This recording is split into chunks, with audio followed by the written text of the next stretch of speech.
Hello students, welcome to Exambee. आज की video में हम लोग कुछ सेंटेंस अरेंजमेंट के क्वेश्चंस की प्रैक्टिस करने वाले हैं।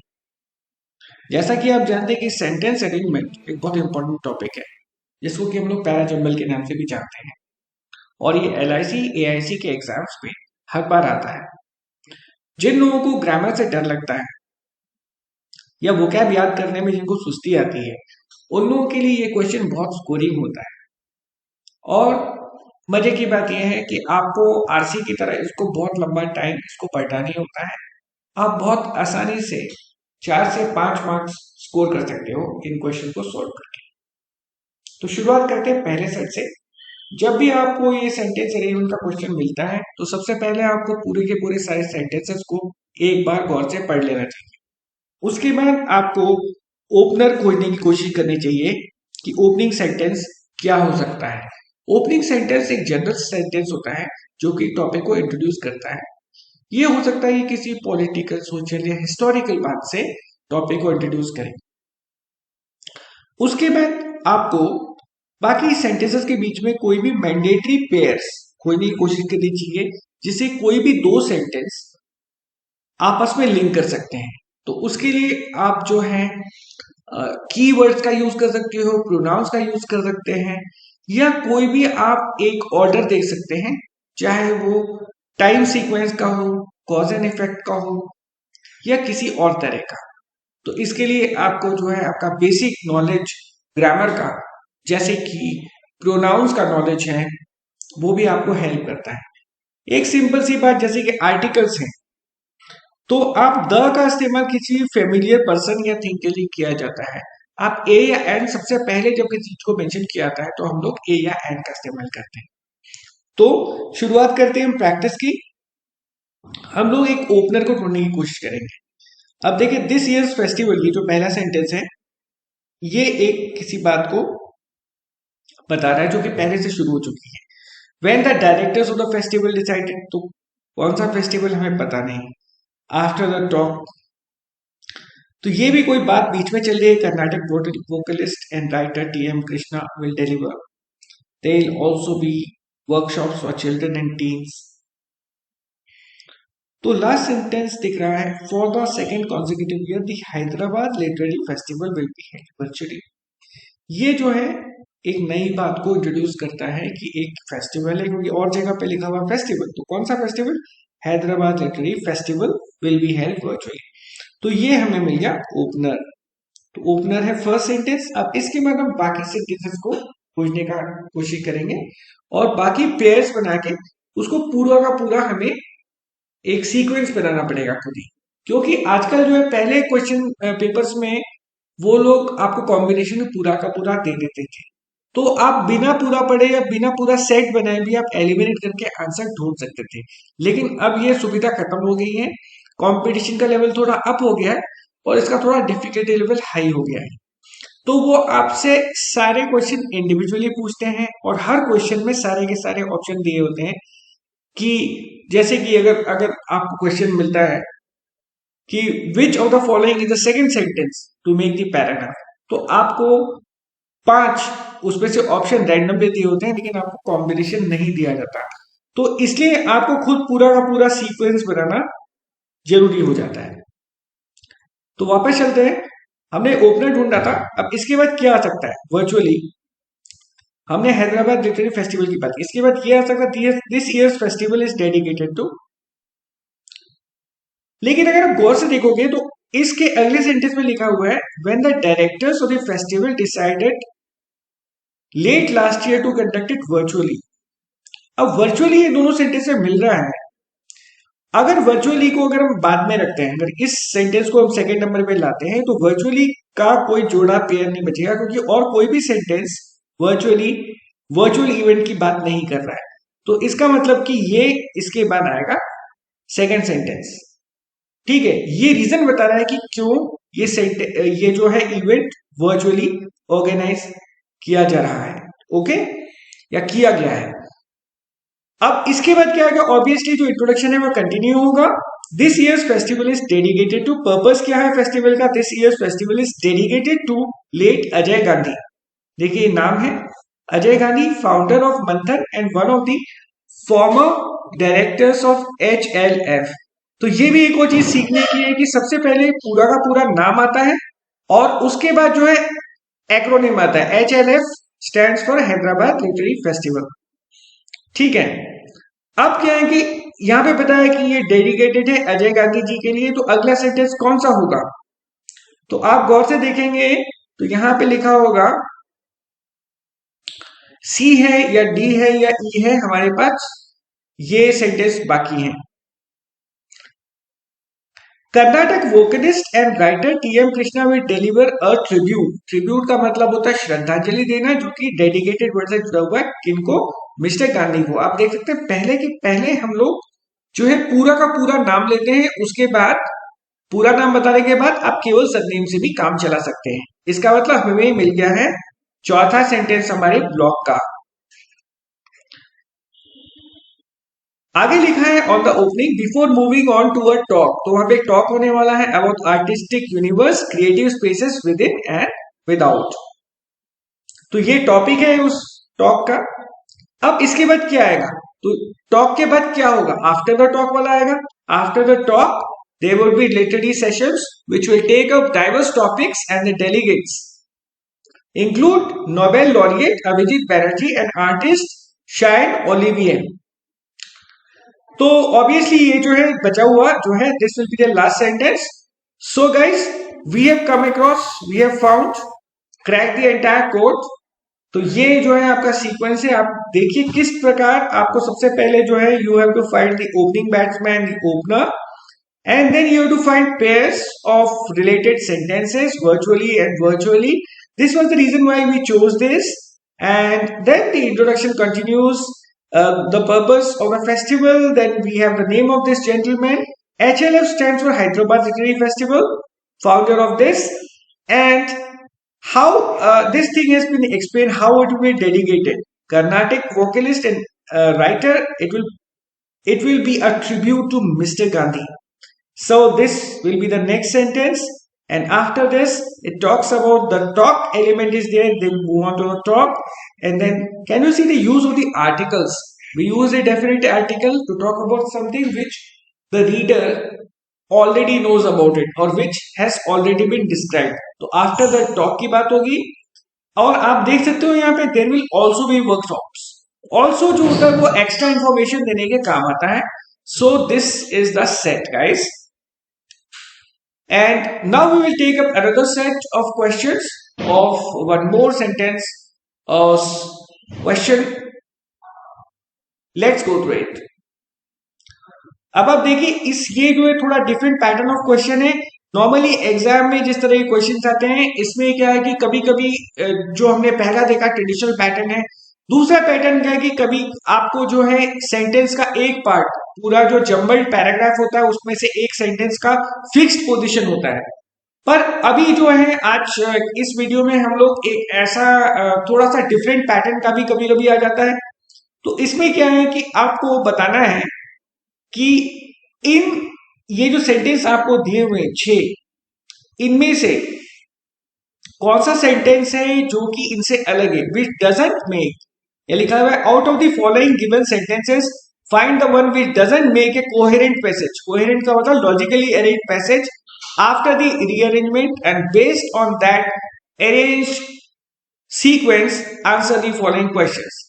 इसका मतलब क्या है कि इनमें से एक ब्लैक शीप है, एक भेड़िया है जो कि इन सबसे अलग है, उसको आपको अलग रख के बाकी सेंटेंसेस को ऑर्डर करके आपको पैराग्राफ बनाना है और पूरा का पूरा सीक्वेंस को क्रैक करना है।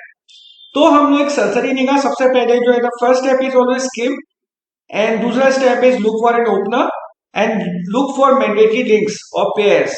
मैंडेटरी पेयर यानी कि जो है आपको छोटे छोटे सीक्वेंस ढूंढ के पूरा का पूरा क्रैक करना है, क्रैक द सीक्वेंस। तो ये होता है सीक्वेंस। सबसे पहले हम ढूंढते हैं जो हमसे बोला गया है कि इसमें जो है अलग कौन सा है।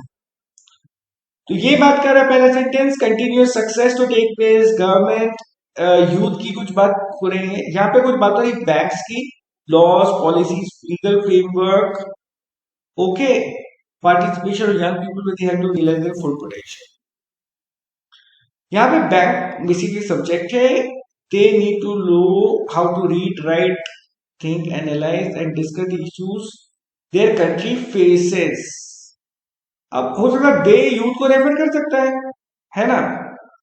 और यहाँ पे बात करिए सक्सेस, सक्सेस तो कॉमन हो गया है, ठीक है, ये तो अलग नहीं, सक्सेस की बात हो रही है। कोई पॉजिटिव चीज की लर्निंग और सक्सेस की बात हो रही है, आप देख सकते हैं the primary role of young people. तो देखिए यूथ, यंग पीपल इन सब में आ रहा है, तो ये मिलते जुलते related is to get good education. तो एजुकेशन की बात है, एजुकेशन का लिंक है रीड, राइट, ठीक है ना, और उससे आपको मिलती है सक्सेस। तो और एजुकेशन का मतलब क्या होता है, to learn new skills, to get job, country's economy, है ना। तो ये सब मिलती जुलती चीजें हैं, और इससे जो है यूथ एक कॉमन वर्ड आ रहा है। लेकिन यहाँ पे एक जो सेंटेंस है वो काफी अलग है, जिसका सब्जेक्ट है बैंक्स। अगर आप गौर से देखें तो यहाँ पे लिखा banks have been focusing on laws, policies and legal frameworks that have been developed. तो ये एक अलग सेंटेंस, इसको हम हटा सकते हैं ना, इसको हम अलग रखते हैं, इसको भूल जाते हैं। तो इसके बिना अब हमें पूरा का पूरा सीक्वेंस बनाना है। Let's try to frame the entire sequence without this is what the question is. तो ये हमने ढूंढ लिया, बी इज द आंसर, ठीक है, इस क्वेश्चन का। यहाँ पे हम आपको क्वेश्चन से दिखा रहे हैं, क्योंकि वो क्वेश्चन जो होते हैं उसमें तो केवल ऑप्शन होंगे, और हम लोग पूरा का पूरा सीक्वेंस बनाने की कोशिश करते हैं। तो अब देखते हैं बाकी जो पैराग्राफ है, इसमें ओपनर इस तरह का दिखता है, इसको हमने अलग रख दिया है, ठीक है, निकाल के। अब बताओ कि इसमें ओपनिंग सेंटेंस कौन सा हो सकता है। हाउएवर से कभी आप नहीं सोच सकते कि बट, हाउएवर, या ऐसे किसी वर्ड से सेंटेंस कभी शुरू नहीं हो सकता। दे ऑल्सो, दे कौन किसको रेफर करता है, पता नहीं। अच्छा, ये जो सेंटेंस, इस तरह के जो सेंटेंस होते हैं, the entire success of the nation, ऐसे जनरल जो स्टेटमेंट होते हैं फिलॉसफी वाले, ऐसे सेंटेंस अक्सर ओपनर होते हैं, ठीक है। अब ये the primary role of you of young people is to get a good education in order, ये फिर भी डिटेल की बात कर रहा है ना, to become better citizens of tomorrow. They also need to learn skills to do the job that their country's economy needs. तो अगर आप इसको गौर से देखें तो the entire success of the nation, जैसा कि हम ये सोचे कि ये ओपनर हो सकता है, लेकिन कई बार क्या होता है कि ऐसे जो सेंटेंस होते हैं ये ओपनर नहीं भी होते, और हम लोग मिस टेकन नहीं ऐसा सोचते कि ये ओपनर है। इस सेंटेंस को अगर हम इस सारे पैराग्राफ को गौर से पढ़े तो ये बात कर रहा है एजुकेशन, यूथ एंड एजुकेशन इसका टॉपिक है, यूथ एंड एजुकेशन इसका टॉपिक है, ठीक है। तो ये हमारा ओपनर क्यों नहीं हो सकता, ये हम बाद में डिस्कस करेंगे। सबसे पहले बात ये है कि the primary role of young people is to get a good education in order to become better citizen of tomorrow. तो सबसे पहले क्योंकि हम यूथ एंड एजुकेशन इसका टॉपिक है, तो इसका ओपनर होगा यह सेंटेंस, ठीक है। ये हो गया first sentence, the primary role of young people is to get a good education in order to become better citizen of tomorrow. अब एजुकेशन का मतलब क्या होता है, एजुकेशन का मतलब क्या होता है, हम इस तरह से हमको लिंक वर्ड्स ढूंढने हैं। एजुकेशन का मतलब होता है to learn skills to do job, ठीक है। तो ये हो गया दूसरा सेंटेंस। ऑल्सो एक्स्ट्रा इंफॉर्मेशन है, थर्ड सेंटेंस क्या होना चाहिए, they also need to know how to read, write, think, understand and discuss the issues, ठीक है। और इसके बाद आएगा द एंटायर। अब देखो कि ओपनर हमने क्या सीखा इस बात से, ये ओपनर दिखने में लग रहा था, लेकिन ओपनर, ओपनर और जो क्लोजिंग पार्ट होता है, हो सकता है कि वो बिल्कुल लास्ट सेंटेंस हो, जो क्लोजिंग पार्ट होता है वो लास्ट भी हो सकता है, सेकेंड लास्ट सेंटेंस भी हो सकता है, वो भी ओपनर जैसा दिखता है, वो एक जनरल स्टेटमेंट होता है, ये सेंटेंस भी हो सकता था। लेकिन अगर आप इस सेंटेंस से शुरू करते हैं, the entire success of the nation depends on the youth, तो इसके बाद आपसे पूरा का पूरा पैराग्राफ उलट पड़ जाएगा, ये बाकी इसके बाद पूरा का पूरा पैराग्राफ फिट नहीं बैठता। तो नॉर्मली पैराग्राफ में ये भी बात है कि आप जो है नॉर्मली जो सेंट्रल आइडिया, आप जो बात कहना चाहते हो मेन आइडिया से उसको शुरू करते हो और उस बात को आगे बढ़ाते हो। और आप जो है last part of the passage में आप कंक्लूड भी कर सकते हो, जैसे कि आप यहां पे देख सकते हैं। इसलिए ये हमारा 4 सेंटेंस होगा, the entire success of the nation. तो ये जो है कंक्लूजन है, यानी इस बात का कंक्लूजन लिया जा रहा है। अब आप सक्सेस इस वर्ड में फोकस करो तो यहां पे भी कंटिन्यू सक्सेस, तो हाउ एवर सक्सेस, सक्सेस जुड़ा, हाउ एवर बोल रहे हैं कि पूरे देश की सफलता जो है, देश की सफलता, पूरी सफलता किसी भी देश की वहां के युवाओं पर निर्भर करती है। लेकिन वो कह रही है कि लेकिन आपको लगातार लंबे समय तक सफलता चाहिए, तो उसके लिए क्या होना चाहिए? It is the government responsibility to provide youth with proper facilities for getting equipped with the knowledge of the modern era. तो obviously this is the last sentence which we have found. Okay guys, so this is the answer key. The primary role of young people is to get a good education in order to become better citizens of tomorrow. ये पहला sentence है, the primary role of young people. ये जो है कभी कभी passages में जो मेन आइडिया होता है उसको पहले ही लिखा जाता है, उसके बाद दे जो है, ये जो वर्ड है आपको ऐसे प्रोनाउंस का बहुत ध्यान रखना है। यंग पीपल, दे जो होता है प्रोनाउन, वो किसी प्लूरल को ही रेफर करता है, उसका एंटीसीडेंट होना चाहिए। They need to learn skills. Education का मतलब क्या था? To learning skills to do the job so that their country's economy needs, है ना। उसके बाद क्या है? They also need to know how to read. इसके अलावा क्या चाहिए? वो तो ठीक है, नौकरी तो चाहिए, लेकिन इसके अलावा उनको चाहिए how to read, write, think.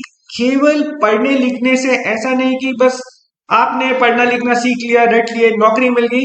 आपको सोचने की, समझने की, एनालाइज करने की और अपने पैरों पर खड़े होने के अलावा बहुत सारी और भी चीजें हैं कि आपको देश के बारे में भी सोचना चाहिए कि देश में क्या मुद्दे चल रहे हैं उनके बारे में भी सोचना चाहिए। ये तीसरा है। तो इस प्रकार ये जो है कंक्लूडिंग पार्ट है, इसमें कह रहे हैं कि the entire success of the nation depends on the youth.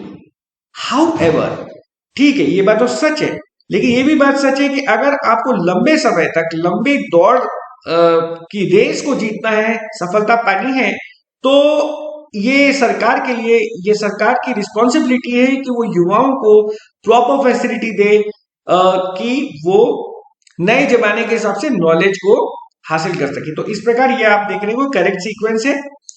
So guys, I Exambee helps you to learn 50% faster. हमारे पास जो है सारे के सारे जितने भी मॉक टेस्ट है हमारी वेबसाइट में एब्सोल्युटली फ्री हैं। तो आप भी बिल्कुल तैयारी में जुट जाइए और सफलता की और कदम बढ़ाइए। आई एग्जाम भी आपके साथ है। Thank you, thanks a lot for watching this video.